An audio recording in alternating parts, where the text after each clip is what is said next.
సాక్షాత్తు స్వర్గీయ వంగవీటి మోహన్ రంగా, స్వర్గీయ వంగవీటి రాధ, వీళ్ళకి సంబంధించినటువంటి ఎవరైతే ఆ రోజు నిందితులు ఉన్నారో, పర్టికులర్ గా రంగా గారి యొక్క హత్యలో నిందితులు ఎక్కడ ఉన్నారండి? ఇప్పుడు ఈ రోజు ఏ పార్టీలో ఉన్నారు? ఇప్పుడు ఇందాక ప్రెస్ మీట్ లో ఒక పక్కన రంగా గురించి మాట్లాడుతూ ఉంటే, ఆ మాట్లాడేటువంటి వ్యక్తి పక్కనే ఆ రోజు రంగా గారి హత్యలో నిందితులుగా ఉన్నటువంటి అవినాష్ ఎక్కడ ఉన్నాడు? అంటే వాళ్ళు మాట్లాడుతూ ఉంటే చాలా నిజంగా దెయ్యాలు వేదాలు వల్లిస్తుగా ఉన్నటువంటి పరిస్థితి.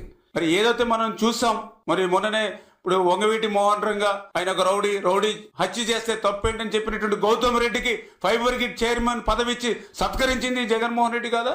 ఏ ముఖం పెట్టుకుని ఏ రకంగా వంగవీటి మోహన్ రంగా మాట ఉచ్చరించడానికి కూడా, మాట్లాడడానికి కూడా ఈ యొక్క వైఎస్ఆర్సీపీ పార్టీకి ఎక్కడ హరవుతుందండి? ఆ రోజు రంగా గారిని హత్యకి ప్రతిఫలంగా మరి యొక్క దేవిని నెహ్రూ గారికి కోట్ల రూపాయలు విలువ చేసినటువంటి భూములు హైదరాబాద్ లో కట్టబెట్టింది వైఎస్ రాజశేఖర రెడ్డి కదా.